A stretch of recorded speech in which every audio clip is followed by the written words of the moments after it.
आइए भक्तों, मैं एक आज गणपति देवता की बहुत ही प्यारी कथा लेकर आई हूँ, तो चलिए सुनाती हूँ। गणेश भगवान जो जिन्हें प्रथम पूजनीय भी कहा जाता है। एक बार गणेश भगवान ने कहा कि मैया मुझे बहुत भूख लगी है। तो पार्वती माता ने बहुत अच्छे अच्छे व्यंजन बनाए और ला कर रखा। कहा मैं जाती हूँ, कार्तिकेय को बुला कर लाती हूँ, तभी आप भोजन एक साथ मिलकर करना। तभी गणेश भगवान को प्रतीक्षा करने में बहुत देर हो रही थी, तभी उन्होंने सारे भोजन अकेले ही खा लिए। तभी पार्वती माता ने आकर कहा कि गणपति आपने इतने सारे भोजन कर खा लिए। तो उन्होंने कहा माता मुझे बहुत भूख लग रही थी, मैंने सारा ही भोजन खा लिया, अब तो मुझे तकलीफ़ हो रही है, मुझे लग रहा है मैंने बहुत ज़्यादा ही भोजन कर लिया। तभी माता ने कहा कि जाओ थोड़ा बाहर टहल कर आओ, तुम्हें अच्छा महसूस होगा। तभी गणेश भगवान वहाँ से निकलते हैं और मूषक से कहते हैं कि चलो बाहर घूम कर आते हैं। तो बाहर जाकर वह घूमने लगते हैं। तभी मूषक कहते हैं कि आप पैदल पैदल थोड़ा चलिए, तब आपका थोड़ा आराम होगा,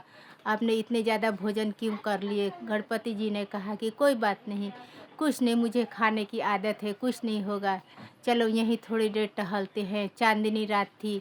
तभी वहाँ चंद्रमा ने देखा गणेश भगवान को, तो हंसते हुए कहने लगे कि कितना खाते हैं, आपका सूंड इतनी लंबी है, पेट इतनी बड़ी है।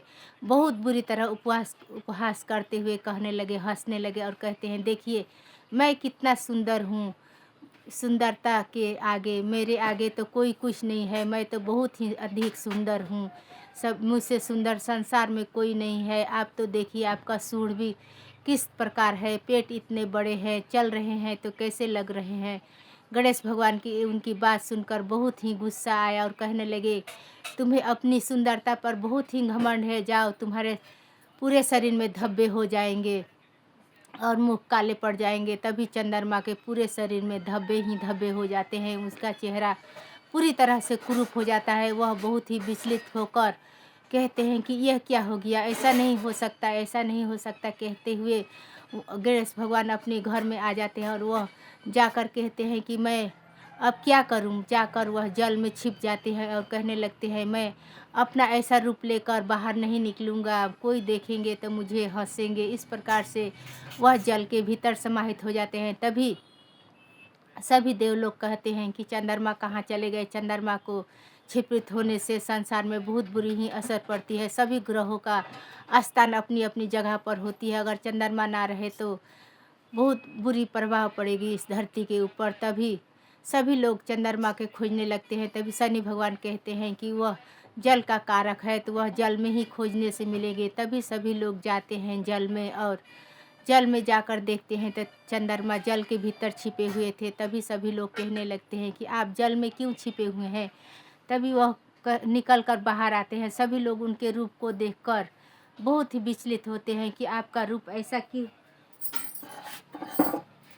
आपका रूप इस प्रकार क्यों हो गया। तभी वह कहने लगते हैं कि शनिदेव ने मुझ पर कुदृष्टि डाली थी, इसीलिए मेरा रूप इस तरह हो गया। तभी शनिदेव कहने लगे कि नहीं, मैंने इनके ऊपर कोई कुदृष्टि नहीं डाली है, इनकी अपनी भूल के कारण ऐसी दशा हुई है। तभी गणेश भगवान से कहते हैं कि चलो जिन्होंने श्राप दिया है गणेश, वह चंद्रमा कहने लगते हैं कि गणेश भगवान ने मुझे श्राप दे दिया। तभी सभी लोग कहते हैं कि चलो जिन्होंने श्राप दिया है उन्हीं का प्रार्थना करके खुश करना चाहिए, तभी वे यह श्राप का कोई तो निवारण होगी। सभी देवी देवता मिलकर गणेश भगवान के नदी के तट पर आकर बहुत ही प्रार्थना और अर्चना करने लगते हैं और पुकारने लगते हैं। तभी चंद्रमा को भी अपनी गलती का एहसास होता है, वह भी बहुत बहुत विघ्न से पुकारते हैं गणपति देवता को और कहते हैं हे गणपति देव, मुझसे बहुत बड़ी भूल हो गई, मैंने आपकी निंदा की, मुझे पता नहीं क्या हो गया था, आप मुझे माफ़ कर दीजिए। और बहुत अच्छी तरह से उनको प्रार्थना करते हुए, विनती करते हुए पुकारने लगते हैं। तभी गणपति देवता वहाँ पर प्रकट होते हैं और कहने लगते हैं कि जो तीर से निकला बाण या मुख से निकला शब्द तो वापस नहीं हो जाते, लेकिन इसका निवारण अवश्य ही हो सकता है। लेकिन आपको अपनी सुंदरता पर बहुत ही घमंड थी, इसीलिए यह सब हुआ। जितनी भी कोई सुंदर हो किसी की भी निंदा नहीं करनी चाहिए। इस प्रकार गणपति देव कहते हुए तभी चंद्रमा कहने लगते हैं और सभी देव कहते हैं अगर चंद्रमा इस पृथ्वी से छतपृत हो जाए तो पृथ्वी के ऊपर संकट आ जाएगी। तभी गणेश भगवान कहते हैं नहीं, उनका पूरा श्राप तो ख़त्म नहीं होगा लेकिन वह 15 दिन तक बढ़ते रहेंगे और एक दिन उनका पूरा रूप अपना वापस मिलेगा। पूर्णिमा के दिन आधा 15 दिन तो वह घटते रहेंगे और एक दिन के लिए लुप्त हो जाएंगे और 15वां दिन के बाद वह बढ़ते रहेंगे। तभी पूर्णिमा आएगी तो उनकी पूरी सूरत उस दिन पूरी होगी। एक दिन के लिए उनका रूप पूरा मिलेगा और प्रतिदिन वह घटते बढ़ते रहेंगे। इस प्रकार कहते हुए गणपति देवता ने कहा कि आपको एक दिन के लिए ही अपना पूरा रूप मिलेगा। 15 दिन आप घटेंगे और 15 दिन के बाद अमावस्या होगी। उसके बाद आप बढ़ते बढ़ते जिस दिन पूर्णिमा होगी उस दिन आपकी रूप पूरी होगी।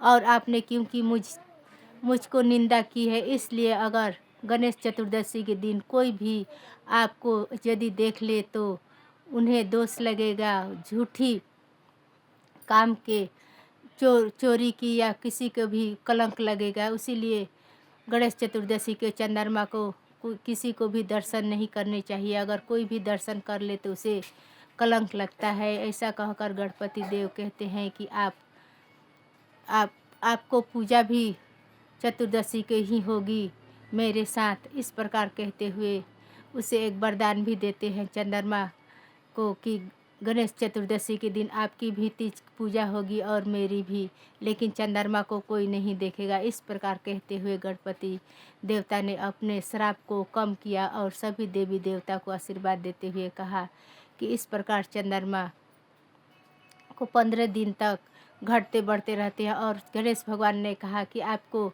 धब्बा पूरी तरह ख़त्म नहीं होगी आपके, तभी भी आपके चेहरे में धब्बा हर वक्त दिखाई देगी। जब पूर्णिमा हो या जो भी दिन, वह धब्बा तो रहेगी ही। इस प्रकार चाँद में आज भी दाग जो दिखाई देता है, गणपति देवता ने श्राप दिया था, इसके कारण इस प्रकार से चंद्रमा घटती बढ़ती रहते हैं।